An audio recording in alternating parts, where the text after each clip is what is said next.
Hello বন্ধুরা, কেমন আছো তোমরা সবাই? আশা করি সবাই ভালো আছো। আর আজকে আমরা যে ভিডিওটা দেখব সেই ভিডিওটা এমন একজনকে নিয়ে যাকে নিয়ে আমরা প্রত্যেকদিন আলোচনা করছি, এবং হ্যাঁ, ডক্টর ইউনূসকে নিয়ে।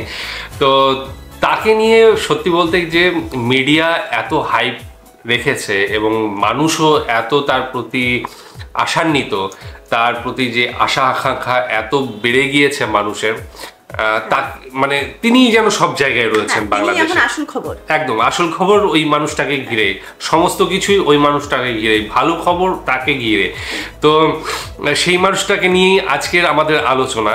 এবং আমরা এতদিন পর্যন্ত যে যে ভিডিওগুলো দেখেছি, যে সমস্ত ইনফরমেশন পেয়েছি, তাতে কিন্তু সমস্ত কিছুই তার যে পজিটিভ দিকটা সবটাই দেখেছি, সেইটাই লক্ষ্য করেছি। আজকে আমরা যে ভিডিওটা দেখবো সেখানে হয়তোবা, আমি জানি না যে দেখা হয়নি যেহেতু, সেখানে আমরা শিরোনাম যেটা দেখছি হয়তোবা কিছু নেগেটিভ দিক দেখতে পাবো, মানে ভিডিও থেকে বলছি, কিন্তু আমাদের চোখে কোনোদিন পড়েনি।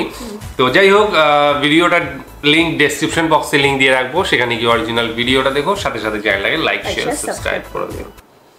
ডক্টর ইউনূস কোনো ন্যাশনাল প্লেয়ার নয়, ডক্টর ইউনূস হচ্ছে ইন্টারন্যাশনাল প্লেয়ার। ডক্টর ইউনূস এই 8 মাসে কি করে দেখালেন, এই প্রশ্ন কিন্তু আমাদের অনেকের মনে জাগে। বিগত 8 মাসে আমরা 200টির বেশি আন্দোলন দেখেছি এবং আমরা ভেবে বসি আসলে দেশে কিছু হচ্ছে না। আর যখন ডক্টর মোহাম্মদ ইউনূস অন্তর্বর্তী সরকারের প্রধান হিসেবে দায়িত্ব নিয়েছিল, তখন সব দিক থেকে দেশের অবস্থা ছিল ভঙ্গুর, দেশের নিরাপত্তা ছিল না, অর্থনীতির অবস্থা ছিল খারাপ। এই পরিস্থিতি সামলানো কতটা চ্যালেঞ্জিং তা হয়তো আমরা বুঝতে পারবো না। চলুন আজকে আমরা জেনে আসি 8 মাসে ডক্টর ইউনূস কি এমন করেছে যার কারণে তাকে ইন্টারন্যাশনাল খেলোয়াড় বলা হচ্ছে। তো প্রথমে ডক্টর ইউনূস বিশাল পরিমাণে ঋণ পরিশোধ করেছে।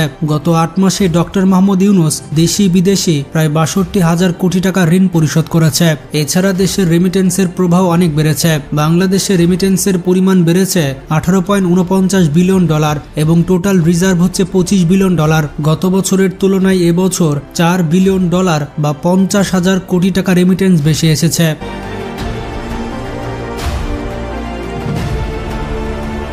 ডক্টর ইউনূসের আরেকটি সাফল্য হচ্ছে খাদ্যদ্রব্য মূল্য নিয়ন্ত্রণ। গত বছর রমজানে আমরা দেখেছি খাদ্যদ্রব্যের দাম কত ছিল। পেঁয়াজের দাম ছিল 100 থেকে 150 টাকা কেজি, সেখানে আমরা পেঁয়াজ খাচ্ছি 20 থেকে 30 টাকা কেজিতে। গত রমজান মাসে বাজারের পরিস্থিতি খুবই খারাপ ছিল, তবে সারপ্রাইজিংলি এবার দ্রব্যমূল্যের বাজারটা স্বাভাবিক রয়েছে। ক্রেতারা বাজারে গিয়ে অনেক সন্তুষ্ট, অনেক পণ্যের মূল্য নিয়ন্ত্রণে রয়েছে, কিন্তু এগুলো নিয়ে আমরা কথা বলছি না।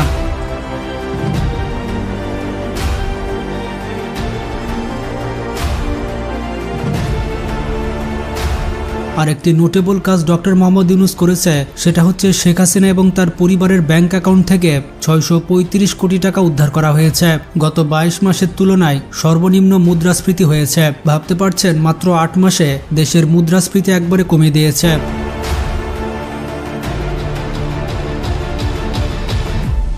এছাড়া ধর্ষণের মতো ঘৃণিত অপরাধের তদন্ত 15 দিনের মধ্যে করতে হবে এবং বিচার 90 দিনের মধ্যে করতে হবে। এটা ডক্টর ইউনূস সরকারের একটি সাফল্য। 7 বছরের শিশুকে ধর্ষণ ও হত্যার ঘটনায় আসামিকে মৃত্যুদণ্ডাদেশ দিয়েছেন আদালত। খুশি, আদালতের প্রতি খুশি।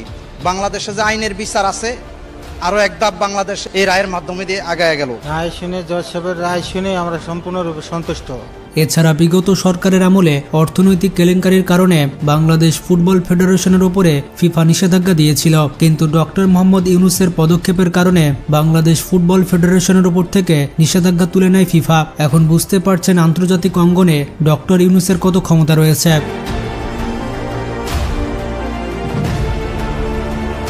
এছাড়া ডক্টর মোহাম্মদ ইউনূসের সরকার সরকারি চাকরির বয়সসীমা 30 থেকে 32 বছর করেছে।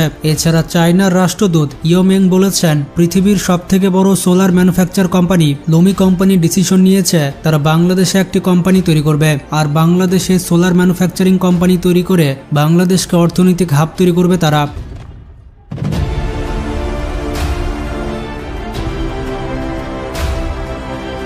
এছাড়া ডক্টর ইউনূসের কূটনৈতিক বেশ কিছু কারিশমা রয়েছে, যেমন ইলন মাস্কের সাথে তার কথোপকথন। স্টারলিং বাংলাদেশে আসবে এমন আভাস ডক্টর ইউনূস দিয়েছেন। ইলন মাস্কের স্টারলিং যদি বাংলাদেশে আসে তাহলে বাংলাদেশে অন্যরকম বিপ্লব ঘটবে প্রযুক্তির ক্ষেত্রে।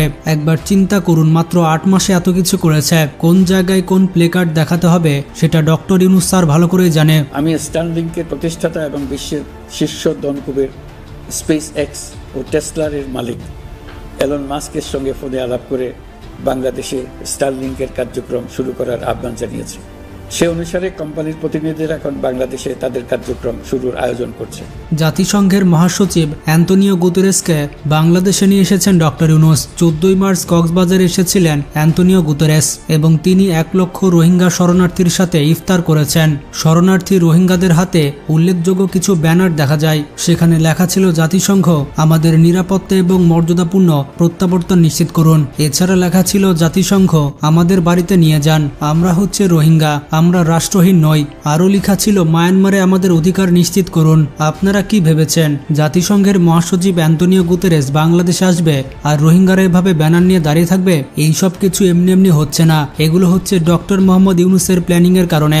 এছাড়া জাতিসংঘ মহাসচিব বলেছে আগামী রমজানের ইফতার রোহিঙ্গারা মিয়ানমারে গিয়ে করবে। তাছাড়া রোহিঙ্গাদের উদ্দেশ্যে ডক্টর মোহাম্মদ ইউনূস চট্টগ্রামের যে আঞ্চলিক ভাষায় বক্তব্য দিয়েছেন সেটি শুনে সত্যি আমি মুগ্ধ হয়ে গিয়েছি। কেউ আর আইয়ে বাদ খাওয়াই যাক ইয়ন তো আনার নছে, আর তো নিজের ক্ষমতা আছে, আর ধন সম্পদ আছে, যে জায়গা জমি আছে নিজের আরা তো গরিব পারি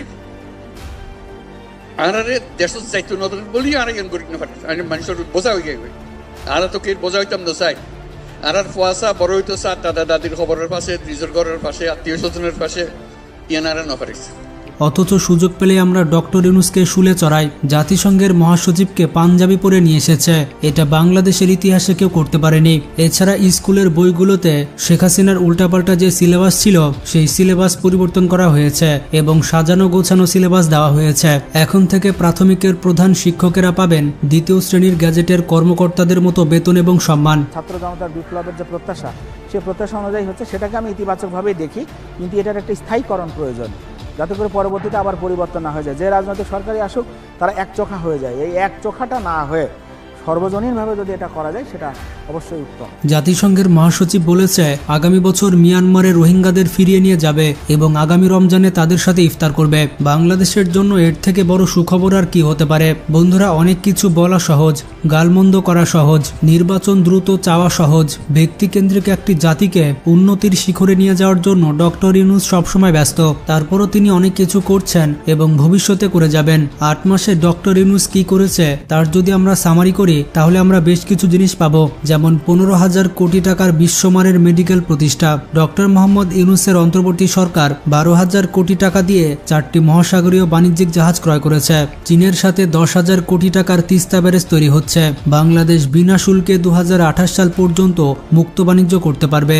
এছাড়া বিশেষ অর্থনৈতিক অঞ্চল তৈরির $1 ট্রিলিয়ন চুক্তি হতে যাচ্ছে। ঠিক তখনই পৃথিবীর উত্তর মেরু থেকে খবর আসছে বাংলাদেশের সব থেকে বড় সমস্যা, জাতিসংঘে রোহিঙ্গা প্রস্তাব পাশ হয়েছে 140 দেশের প্রত্যক্ষ ভোটে, যেখানে কোনো দেশ বিপক্ষে ভোট দেয়নি। রোহিঙ্গাদের আগে যেখানে খাবার বাবদ মাসিক $7 বা 847 টাকা দেওয়া হতো, নতুন বাজেটে সেটি বাড়িয়ে এখন জন প্রতি খাবারে $12 তথা 1452 টাকা দেওয়া হবে। এখানেই শেষ নয়, ফেডারেল থেকে খবর এসেছে দীর্ঘ 1 যুগ পর বাংলাদেশের রিজার্ভ $25 বিলিয়ন বেড়ে দাঁড়িয়েছে। শুধু 1 মাসে দেশে ডলার এসেছে প্রায় $4 বিলিয়ন বা 50,000 কোটি টাকা।